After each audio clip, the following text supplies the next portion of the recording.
Faith passed away back in 1987. As is often the case with these sorts of things, everybody said they should have seen it coming. They should have noticed the signs or paid more attention, listened to what she had to say, that sort of thing.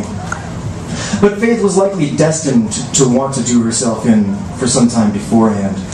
That'll happen when you spend your nights alone, surrounded by corpses, with nothing but the sound of your own voice, observing and cataloging causes of death with a cold, methodical tenor to keep you company.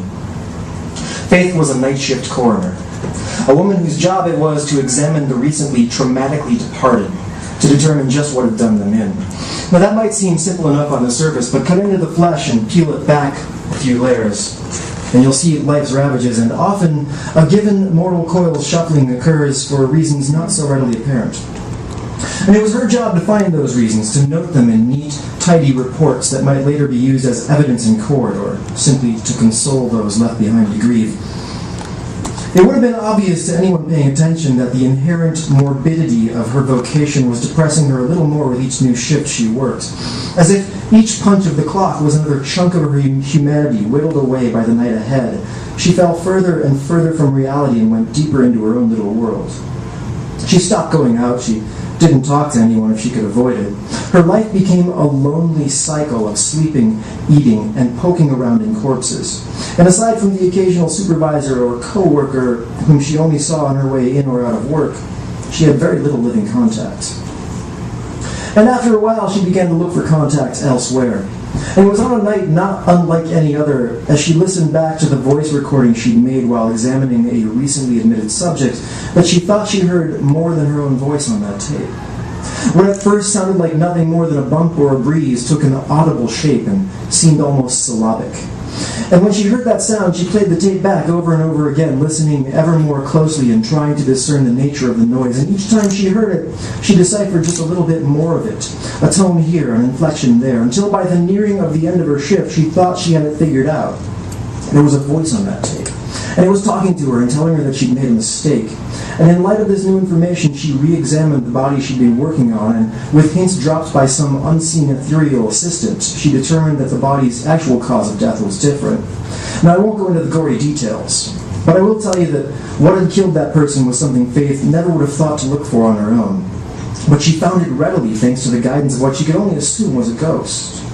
And that made sense enough to her, for if there ever were a place ghosts would be prone to patronize, it was surely a morgue. And as if to prove her point, she started hearing those strange sounds on all of her recordings after that. Now sometimes they were simple messages like, no, or that's wrong. Occasionally they were cryptic and nearly nonsensical. One time she swore she even heard a voice moaning old King Crimson lyrics. Still other times the messages were detailed and direct, such as, Ted killed me, or tell my wife hello. Discerning the meaning of her recordings from beyond was long, hard work, and if Faith hadn't already been so down, she might have met the challenge with more gusto. But she was as she was, and the nights wore her down further and deeper into a kind of loneliness that rarely ever takes hold of anyone other than the insanely brilliant, or just plain insane. The loneliness that comes with knowing an irrefutable fact that the rest of the world simply refuses to see. And she tried to get others to listen, to bring them into her inner circle of communion with spirits from beyond, but she was invariably met with doubt and scoffery for her efforts.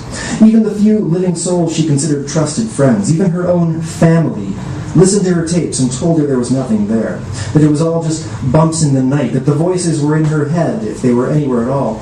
And over time, others began to question her sanity.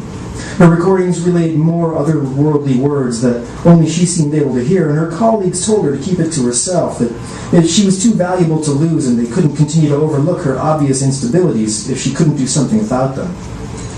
And if she'd been in a different place, if she'd been a happier person who enjoyed contact with supportive people in the living world, she might have done things differently, but that's not how it played out.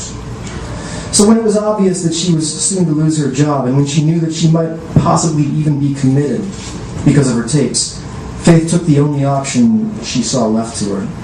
One night at work, she swallowed a bottle of pills and began to record her final living thoughts for the janitor or the day shift or whoever happened to come in and find the tape. And the next day when they played that tape back, more than a few eyes in the room teared up as her voice grew weaker inversely proportional to her resolve that she'd done the only thing she had left to do. Eyes darted guiltily about the room as the tape played on, as each listener turned inward and considered the ways in which, had they only approached the problem differently, Faith might have been saved. And as her audio suicide note neared its end, a chill went down the spine of every listener as she delivered her final lines, which were these. "I'm not sorry. This is what I have to do. Because I can't go on living in a world where everyone thinks I'm crazy. I don't want to be pitied and laughed at anymore. And I hope that in death I find something better than I had in life. But there's nothing here for me now. No one will miss me. No one will care. Because no one believes me."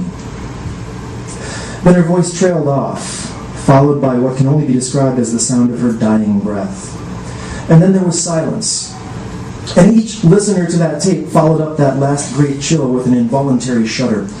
For each listener heard it well, that somewhat distant, muffled chorus of voices whose words were clear and unmistakable, who all at once, in the midst of Faith's final sad sigh, responded to her words, reassuring her, "We do." Thank you.